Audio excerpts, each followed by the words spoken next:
Hello, everybody. Welcome back to Madmen with a Box Live, episode 81. I am your host, ProfPixel, and to my side, you can see my host, OZChris. Boom, boom, boom. I want you in my room to watch Boomtown. I'm sorry, Chris. I like you as a friend. And if you look down below, it is the Joe of the Corrallos, Joe Corrallo. It's true. Famously not Jimmy. But not Bizarro Jimmy. We're not going to do that No, again. no, I'm not Bizarro Jimmy. I'm just famously... I'm a noted not Jimmy. Noted not Jimmy, indeed. But before we get into our review of Boomtown from series 1 of Doctor Who, new Doctor Who, not new Doctor Who, we're going to talk about some news of Doctor Who.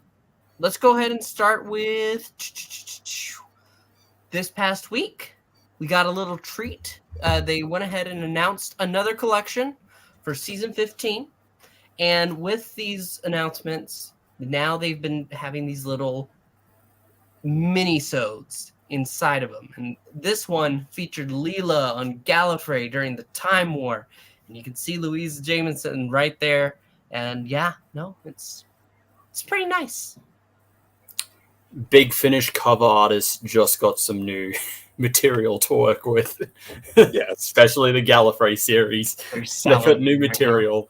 They're like, yes, thank you, Collection Season 15. We can work. Repeat. But it's funny that this came out a day after we streamed. I think it was either you, Joe, or Landry, or both mentioned Horror of Fang Rock, which is the opener for this season. So that's a nice little coincidence that mentioned Horror of Fang Rock, and then here it is in season 15 collection. Because I had brought up, I had mentioned that was a really good episode, and then Landry had mentioned that he was like, he had not even seen that story until I think a few years ago. He finally got around to it because he had just heard it wasn't that great and ended up really liking it. And I agree. It is a very underrated Tom Baker story for sure. Yeah. It's really good. And as with the trailer for the collection, they've updated the effects for the Rutans. So giving it a more like jellyfish, a weird jellyfish kind of octopus kind of look to it now. I think a lot of people have said that if you've played like the 11th Doctor Adventure games, one of them had the Rutans in it. It's very similar to their appearance in that. Okay. So they've updated, obviously with all the collections, they've updated the special effects. They give them a bit of a cleanup, bit of a tune-up. So for that one, apparently they just changed what the Rutans look like. You know what? My favorite is still when they would take the wires out of the flying saucers and stuff, like in Day of the Daleks and things like that. Those are my favorite cleanups, where I was like, oh wow, yeah, that's. This is slightly believable now. Big Finish could also play with the ending to the mini-sode of this for this trailer, because they go ahead and Leela is pretty much picked up by a doctor. The doctor, he sees a way out, but he needs you. And she presses the button, and she's transported into the TARDIS. And it's using a clip from that season, but it's still clear the intention is that it's still that current episode as the Fourth Doctor looks at her. So, it's time for Fourth Doctor Time War era. There we go. No? You're not liking that? No? Nope. That sounds very stupid. Elevated the idea? Nope. That sounds so dumb. So stupid. That Big Finish would do that. If there wasn't already those reports of Bad Wolf or BBC telling them to hey, we're putting more restrictions on you. So It was be creative this time. it was a weird choice though to have her picked up by that doctor. They should have just cut it Well, off. not really. She's a fourth Doctor companion. It would be weird if it was it's literally during the Time War. It's during the Time War. What's the first doctor doing there? When they were saving Gallifrey. Well, yeah, but that's not in the episode itself. That's the book. Anyway, it's literally in the episode with all the doctors. He's there. Did you not watch Day of the Doctor? Interacting in the war. We've talked about this. We talked about in the book. It actually isn't it 10, 11 in war that are involved with the actual on the planet happenings, not the other. All of them. All of them are on the planet itself. Yeah. Oh, then I guess it's happening then. It's time for a new Big Finish era. There we go. No. That's the end of my joke.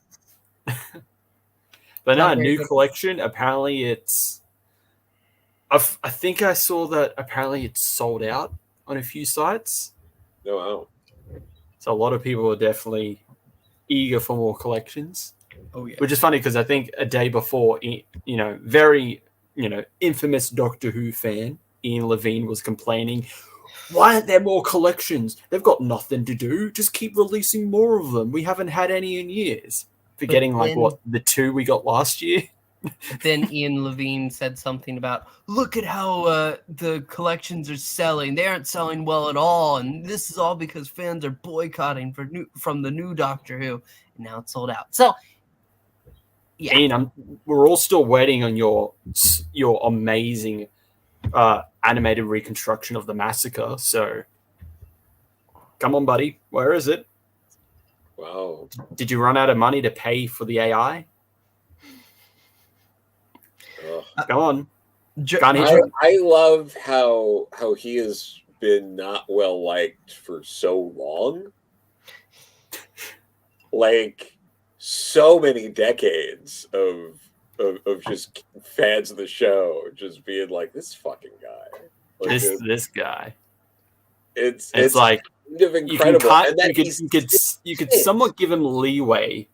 You can both hate him and appreciate him for Doctor in Distress.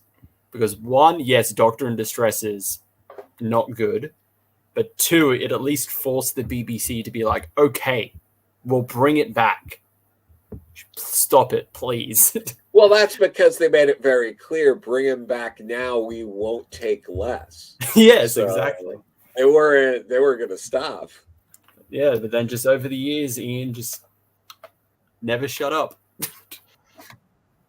It's time to shut up, Ian. Like, it's still going. It's literal decades. Like, it's great.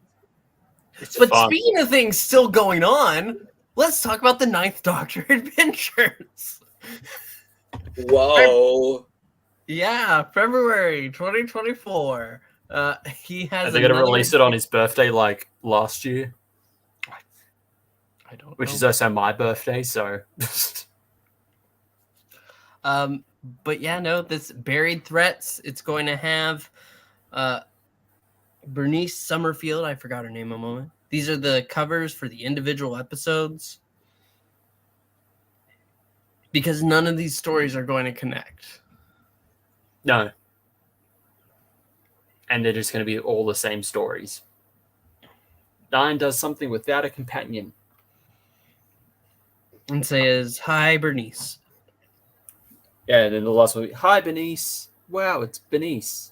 Even though I love Lisa Bauman is great and everything. It's just, hey, guys, here's the 9th Doctor meeting Bernice. Guys, you remember when this character met this character? We just want a little more out of our friend. Come on. From one Chris to another, come on. Come on.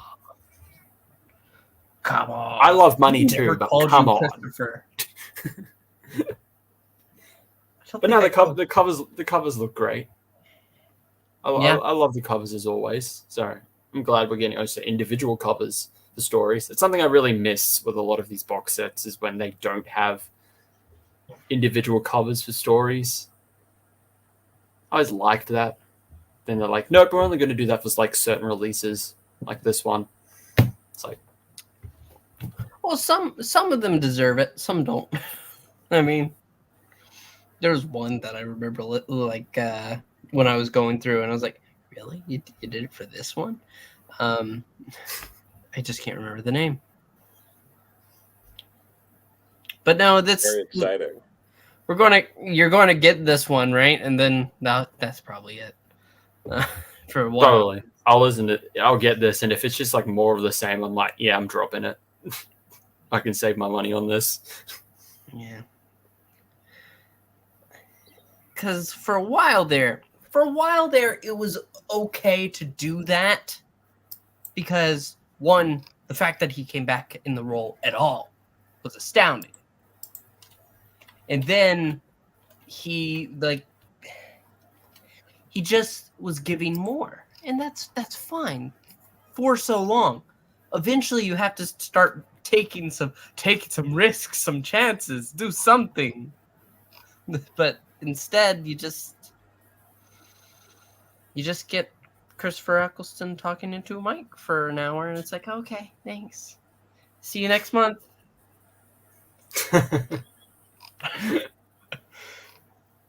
We're so tired. Speaking of something that we're not tired about and are going to be crying, literal, just tears. Guess what's coming? The end. The end of the 11th Doctor Chronicles, Victory of the Doctor, with Mob. Look at the paradigm. It's back. It's back, baby. Which means it just sounds like Daleks, but they have colors. Guys, the Daleks are back. I am so shocked. That's good. Like, Daleks, that heavily underutilized Doctor Who foe. They're back. But seriously though, I've been waiting for this like for so long. The paradigm. You are the one Paradigm Dalek fan. I love the paradigm. Okay, they're neat. It's dumb. They're neat. They're dumb. They look ugly. One of their roles has no meaning at all. I can accept literally every other Dalek's role in the paradigm except Let Eternal, him be the because Eternal, it means okay? absolutely nothing. Let him be. I'm the Eternal. What do? I Eternal. What does that mean? He exists, and that's enough. See, drone makes sense. Strategist makes sense. Scientist makes sense. Supreme makes sense. Eternal doesn't. I want to be a very special Dalek. I want to be a unique butterfly. Eternal. I love the. You want to know how special I am? Wait, is it the Eternal Dalek? I know one of these. Because they were all given the gray silver domes, but one of them has full black. You talking about the Daleks or Jimmy? Talking about the Daleks. He spelled it right. Yeah, you want to know how special the Eternal is? It has the domes on it are black. They're not the same as the rest of the paradigm. Literally, I'm a unique butterfly. I'm an individual special boy who just wants to shine, okay? I don't care. I will bully. Well, that's all right then.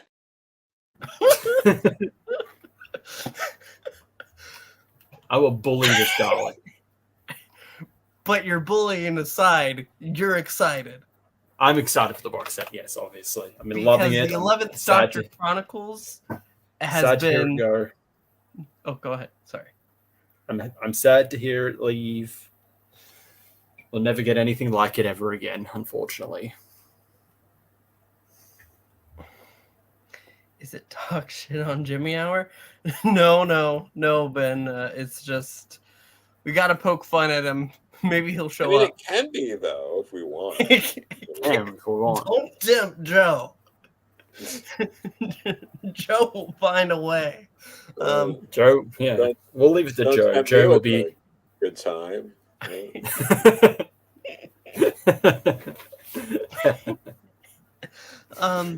But no, if you haven't been checking out the 11th Doctor Chronicles, you are missing out because it's one of the best seasons of Doctor Who that wasn't a season on television. It's That's true. insane how good it is. It's insane. You see the crew for the Chronicles, like one of them put up a review of the series, and it's a guy complaining, "Oh, Big Finish just putting lesbians in all their releases, and this is another one that does that." I'm like, really? That's your complaint of the series? Is that there's... And the funny thing is, it's about Valerie, who is bi?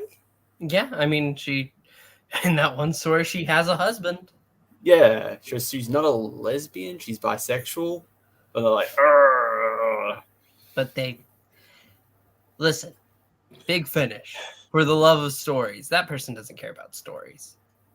Oh well. There's also a joke in there with lesbians and releases. I'm just not thinking of it, but you can all imagine what it might be, and it might be pretty funny. Joe, no. Joe, no. Just saying. It's... Yeah, you're saying a lot. You're saying a lot, Joe. I Bullying really Jimmy. Go back to bullying Jimmy. Go back to that.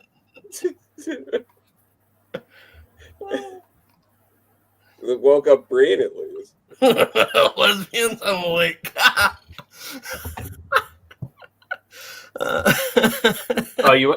I've looked this up. You know, back onto making fun of the Eternal Dalek. Not even not even Stephen Moffat himself came up with an actual reasoning for its name. That just makes When he was special. when he's talking with Mark Gatiss about like naming them, literally here, neither had a meaning for the name. But Moffat opened in confidential that he thought that the functionality of the Eternal would one day become critical to a story. Yeah, that never happened. That's thinking ahead. And you know what? It might in Victory of the Doctor, coming out soon from Big Finish. That's what you have to look forward to.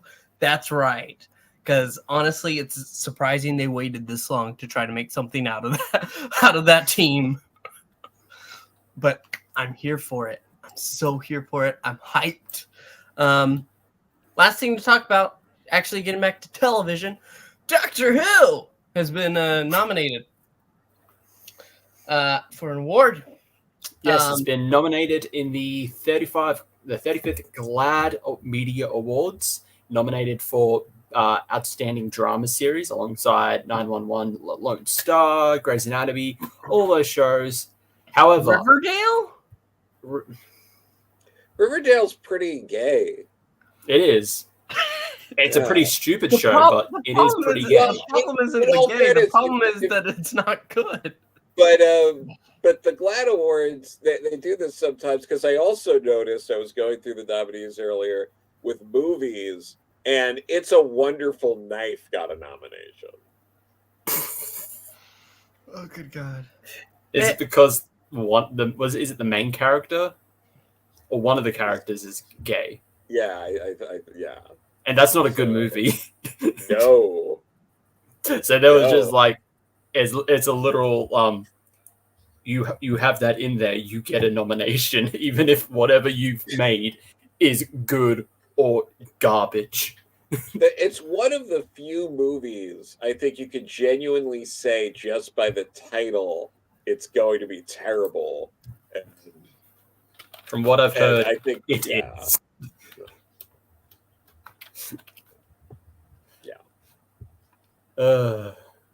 But yes, but what you will notice that, yes, Doctor Who has been nominated for Outstanding Drama Series, but it is listed as a Disney Plus show.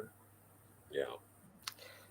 For literally most of the world, it is a Disney Plus show. It is a show that streams on Disney Plus. It is not a Disney Plus show. It has Disney Plus original pop up before it now. WandaVision is a Disney Plus show. It also has Percy Jackson and the Olympians is a Disney Plus show. I hear that's pretty good. I need to watch it.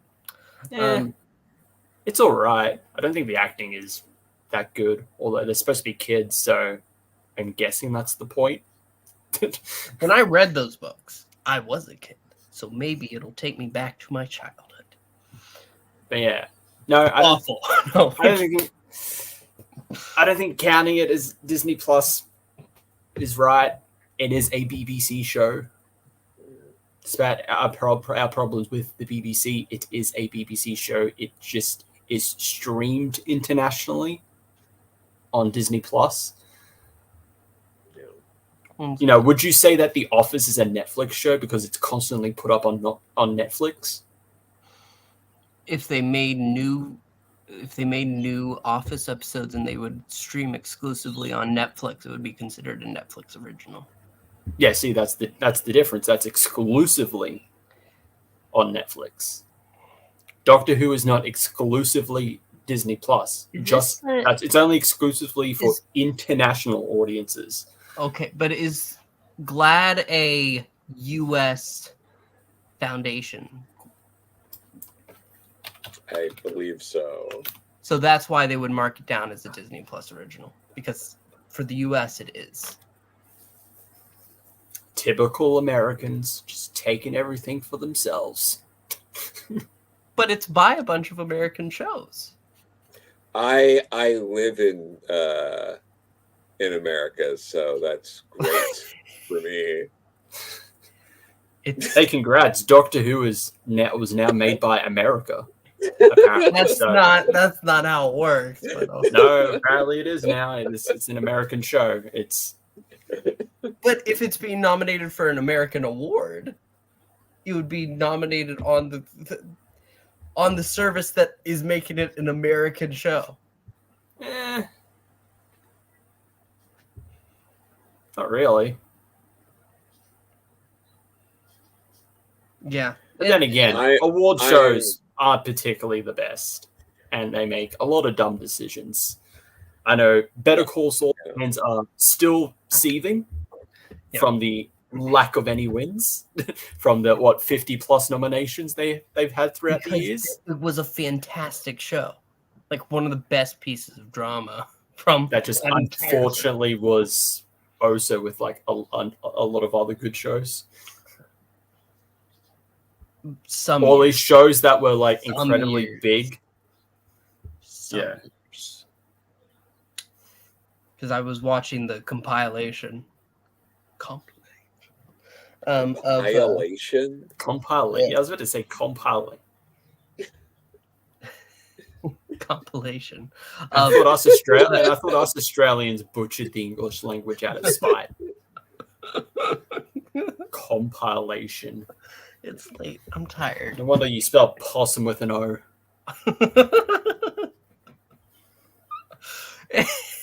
Anyway, I was watching that, and I during one of the announced winners for lead in a drama series, it was just like, really? That over Better Call Saul?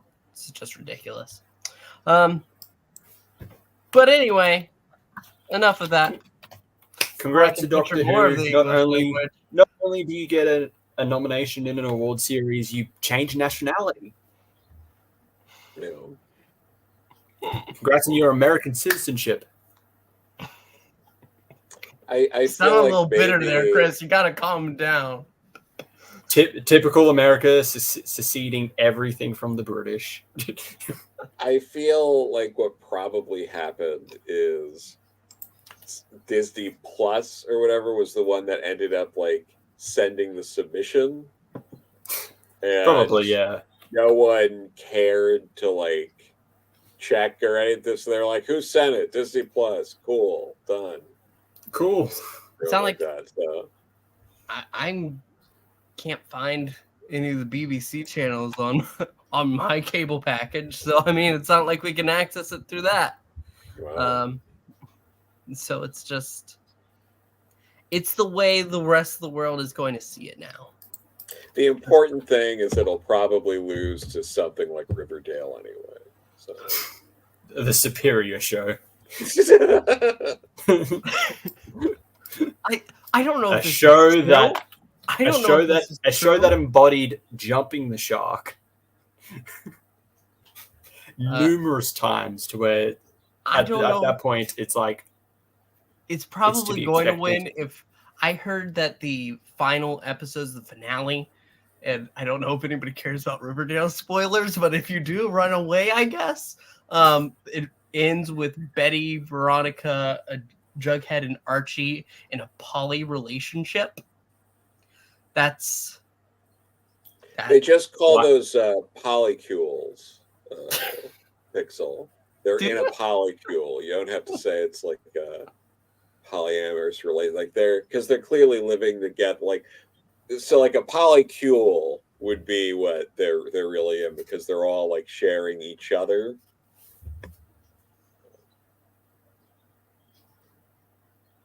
Is this thing on? yeah, no, I've just never heard to it referred as that.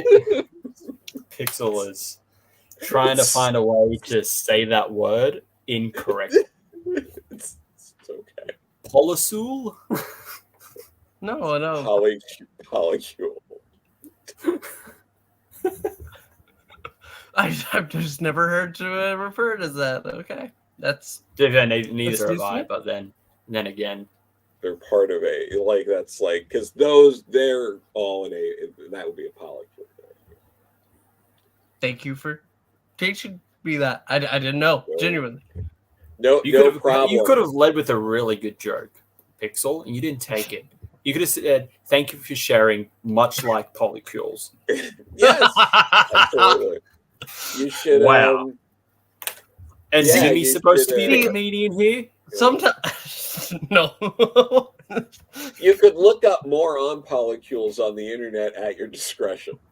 I'm okay, but thank Maybe you. hit up that VPN, put it maybe incognito, but I mean, no. It's just I know it's a polyamorous relationship. I didn't realize the term for that was a polycule. Yeah, there we go. yeah. Now Now I you know. know. I Get need woke. the more you know rainbow to go ahead. There you go. Go over my head. Try to impress your friends with that fact the next time you.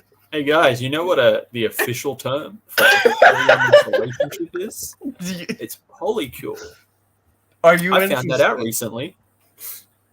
It is No, derived from the Latin naming of. I mean, I have a friend of mine that's in a polyamorous relationship, a polycule, if you will. Polycule. See, now you They just now you never know the refer actual. to it as that. They said they're poly. Yeah. Well, that's poly is also in even shorter ways. Like that works. It's even shorter. Yeah. Anyway, Yeah, Boomtown. Let's get into But the like review. a person Speaking of a yeah. and then Speaking of a polycule. Speaking of a polycule, Boomtown. Yes, Boomtown. Let's go ahead.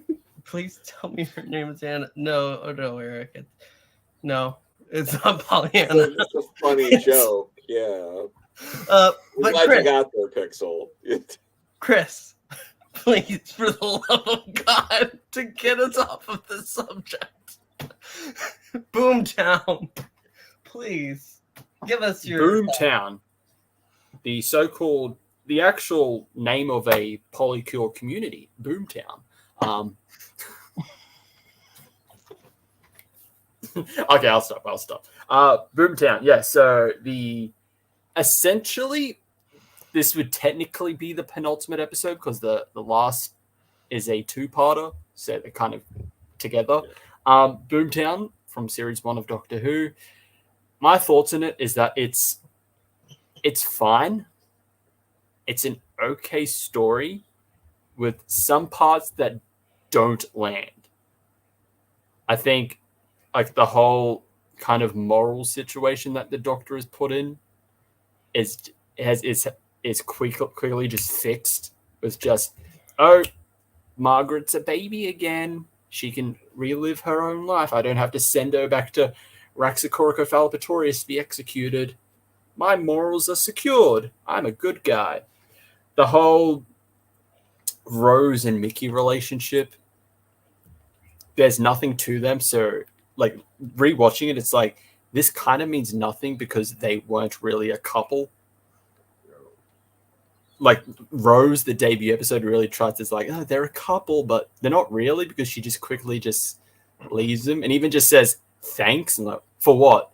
Exactly. It's like, yeah, she really cared a lot about that relationship. And the fact that, like, Rose is a kind of a real bitch when, like, Mickey tries to move on. Yeah. It's like, oh, you're dating this girl? Like, what? Really? How dare you? It's like, Rose, you're kind of, you didn't properly break up with Mickey, and you've been essentially flirting with the Doctor and Jack this entire time. Yeah. So you don't really have the moral high ground here when it comes to, like, how dare you go and see someone else? It's over, Rose. But there are fun scenes in here. The chase is fun. The whole, like, messing with the teleportation to bring her closer and closer to them. That's fun. There's some really good scenes. The dinner scene between the Doctor and Margaret is fantastic. It's actually I really like that scene. It's really good. I just wish we had kind of more of that in the episode. It's so funny that it does the whole fart monster, like, imposter better than when they were introduced for me a little bit, because it's nothing. It's the fart jokes are very minimalized. It's not even fart jokes. It's just the stomach rumbling. It's gas jokes at that point. There's no farting. Yeah, it's not made more apparent compared to Aliens in London, World War III, bro. It's like, oh, we farted. Oh, this is funny. Whereas it's very minimalized here. And it's so weird that this kind of just in the middle of nowhere, essentially middle of nowhere episode, average episode of Doctor Who, sets up quite a bit. It sets up the Heart of the TARDIS, which is used for the finale. It sets up Bad Wolf being an actual thing they are now aware of, even though the Doctor tries to pass it off. Oh, it's just a coincidence.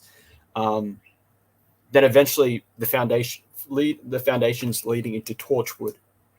The Rift, Cardiff Bay being Torchwood 3's main base. So it's kind of an episode where it's like, you kind of need this for future stuff. Like, it's not an episode I'd say you have to watch, but it's kind of that it's needed to set up all these things. So I know Boomtown is like, I don't love it or hate it. It's just there. It's just okay. It could definitely be better, but I'm just kind of fine with what it is. Like, I'm not expecting it to be like Shakespearean, like an epic tale. Yeah, like as Sean says, like, I used to really hate Boomtown. Now I think it's okay. Yeah, it's okay. It's an okay episode of Doctor Who. It's not the worst of Series 1, definitely. Yeah. But it's not one of the better ones either. Yep. Yeah. My thoughts on Boomtown. I agree. It is kind of weird that, in a way, you could say that in this story, the Doctor gleefully gets someone to kill themselves who thanks the Doctor for allowing them to kill themselves. So that's kind of weird. She doesn't die, remember? She just gets regressed back into an egg. Yeah, she gets regressed back. But, like, you could make moral arguments about, like, basically killed this person. And, like, just because you resurrected them, but, like, they're not the same. It's way more morally gray of a situation than they act like. And in all fairness, most media acts like in weird situations like that. But yeah, this is very much we blew the budget on a bunch of other episodes, so let's do a really low budget episode. Yeah. Like, absolutely going, like, lower tech on this. It felt like it reminded me of some of those like Buffy episodes like that, where it was like, ooh, the monster in this one's invisible because we blew the budget on these other episodes. Like it really feels like this is easily one of the like cheapest episodes this season. So that's why they lean more into all of the character moments that like half or so of them work. It's interesting that Russell T Davies is basically kind of more or less replicating a little bit of like the early like Patrick Troughton era, because you have like the one guy is from a completely different time, and then the two contemporaries like Ben and Polly. It's Rose and Mickey, and then Jack is the Jamie character in that like dynamic. It kind of makes me wish they could have like explored that a little more and in better episodes, but like it was kind of cool seeing a dynamic like that, because I'm very particular to Patrick Troughton's tenure. But yeah, I mean, other than that, like the monsters, it's just stupid. Slovene, like there's a reason that they're not back every season. It's there's but yeah, it felt very forgettable monster, and to have that again was also kind of a like. So, I'm of a differing opinion because I wish I could forget the Slovene most of the time. Mm-hmm. But this episode, watching it today, because I haven't thought about it in forever. I mean, I remembered it, but like I haven't thought about it. But rewatching it today, I felt like rewatching Aliens of London and Aliens in London and World War III. It was worth going through that pain for this episode, because this gives an ending with a fantastic actress. I've seen her in plenty of other works. Right now on Midsummer Murders. But it gives her a lot of great moments. And even though her evil plan is still existing throughout the episode, you do get that moment that she brings up in the dinner scene, that she let a girl go because she realized, oh, you have a boyfriend? Oh, you're with a child? And spending time on Earth has been affecting her. She cares about her community, even though she wants to blow it up. To go ahead and get out into the universe again, go with some of her family somewhere. When she's pleading for her life with the doctor, even though she tries to get away, after all of her plans have pretty much been diminished by him, he goes ahead and you feel like she's really begging for a chance, begging for a ride off. Take me somewhere, please. Just don't send me to my death. I enjoyed the character moments. It is a breather episode, but sometimes the breather episodes give you the most growth that you can see. You're right, Joe, about the dynamic between the lot of them. I liked Jack staying on the TARDIS, trying to go ahead and get the pan-dimensional surfboard connected to it. If they could have played with that a little longer, it could have just cemented into the show itself. But I really, really like this episode a lot more than I thought I was going to. Like the second go around. Yes. I really enjoy it. I think the Slovene, like Chris said, do work better here. It's worth going through the pain of the previous two episodes with them just to have that moment at the end. And as the doctor said, the doctor he didn't do anything. The heart of the TARDIS itself went ahead and gave her what she wanted, which was a fresh start, a clean slate.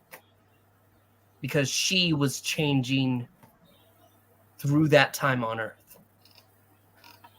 I don't know. I really like all of that. Sure. I'm really glad you liked it. Ratings. Chris. For me, I would give it probably like a 5.5 out of 10. Just slightly above average. Like it's there. It has some good moments, some fun moments. But it's just an okay episode. Yeah. With like parts that could have been done better. And to answer Ishan's question, wasn't Boomtown written last minute in a short time? Yes, because another writer was penned to do a different story. Paul Abbott was going to do a story. But then he had to abandon it due to other commitments. So Russell instead wrote Boomtown. Only because he wanted to bring back Annette Badlin as Margaret, because he liked her performance in the two-parter, and thought, hey, let's do some more with her. Yeah, I mean, that's not a bad idea. Yeah. So, yeah, 5.5 for Boomtown. Yeah. No. Joe. I was basically thinking the same thing. I was going to say, 5.5. It's better than average. It was certainly better than, Fort of Doomsday. It's the frustrating thing is if they stuck the landing a bit better with Margaret in that like moral gray area. I think if they landed in a better spot with it, this would easily be like a 6 out of 10 for me. But like fumbling that, like for me, kind of keeps it from getting up to something like a 6. Okay. For me, it is a 6. I mean, it's so hard. Our rating system is so broken because if you go back to our old review, an average was a 7. And now average has gone to where it should have been all along, which is 5. Yeah. But because there's just too much content. It's like it's so much of it. You can't you gotta. Yeah, but no, I think a 6. No, a 6, not a 6.5. A 6 because it is better than average. Has a lot of great character moment. It's really low action wise, but that's fine. That I honestly think that's what you need before a big finale, and that's what this gives. No, for sure. Where would you guys rank it among Series 1 episodes? I would rank it higher than the Slovene 2-parter. Oh, yeah, without question. Yeah.